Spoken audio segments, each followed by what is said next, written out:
In 1944, during the dark days of World War II, humanity witnessed a technology it had never seen before: a flying bomb. This mysterious weapon, disrupting the awakening of London, was rapidly approaching with a deep and deafening buzz that could be heard from miles away. On that morning, when no one yet understood what they were facing, the horror that fell from the sky painfully revealed the truth. We were facing the V-1 rocket, the world's first operational cruise missile. But how did the story of this terrifying weapon begin? Every week, we bring to light unique stories from the stage of history and forgotten technologies. By subscribing, you will have the chance to further explore these significant moments of the past. If you don't want to miss these in-depth stories of history and technology, don't forget to subscribe to our channel. At the beginning of the 20th century, the scientific world was pushing the boundaries of yet undiscovered technologies. During this period, Russian engineer Karavodin was working on a revolutionary type of jet engine called the pulse jet, which operated with combustion occurring in pulses. The main feature of this engine was the sudden expulsion of fuel caused by the opening and closing of valves in the fuel chamber. In 1906, Karavodin obtained a basic patent for this idea, but he did not have the resources to advance the project further. At this point, figures like Frenchman Georges Marcanet and Spaniard Roman Casanova came onto the scene.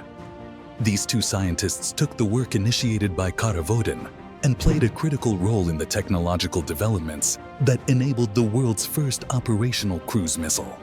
In the 1930s, technological innovations and political turmoil were intertwined. Dr. Robert Goddard had made significant contributions to the scientific community with his work on the pulse jet engine, while German engineer Paul Schmidt drew attention with revolutionary modifications to the intake valves, advancing this technology further. Schmidt's innovations caught the attention of Nazi Germany's aviation ministry in 1933, which provided financial support for the project. Schmidt and his team's efforts gained momentum in 1934, and the idea that this technology could be turned into a flying bomb was developed. In 1937, the construction of a secret test site in Peenemünde, northern Germany, further solidified the war potential of this technology. With Hitler's attack on Poland in 1939 and the subsequent start of World War II, this technology became an instrument that would change the course of the war. Hitler believed that the war would end quickly after the rapid fall of Poland and France, and therefore decided to cut the budget allocated to experimental projects. However, the slow progress of Paul Schmidt's work in 1939 frustrated the Nazi leadership. This situation led to the inclusion of engineers with innovative ideas, like Fritz Goslau in the project. Goslau aimed to develop remotely controlled reusable pilotless aircraft to reduce the high costs and pilot losses associated with combat aircraft. This was a radical step to reduce costs and increase efficiency on the battlefield. As the war dragged on and the Allies resisted, Hitler's strategies failed to create the desired impact, so Nazi Germany increased its investments in experimental technologies. In the spring of 1942, the first drafts of a destructive new weapon were drawn up: a pilotless aircraft with a powerful pulse jet engine mounted in the center. These aircraft, carrying large amounts of explosives, could be directed towards enemy targets. After months of development and test flights, this fearsome weapon was named V-1, its name meaning vengeance weapon. The approximately 8-meter-long V-1, with a simple autopilot system, could reach speeds of 500 kilometers per h at altitudes of 800, 1,000 meters and launch a 2-ton warhead up to 250 kilometers away. The propulsion mechanism of the V-1 rocket operated by injecting fuel into an 8-meter tube, where it was ignited in combination with air. This process provided a rapid thrust force until the fuel was exhausted. Before launch, a counter on the rocket was set, and the rocket would descend towards its target once the counter reached 0. However, an unexpected event occurred in 1943. British spy planes secretly photographed the German secret facilities, bringing critical information back to England.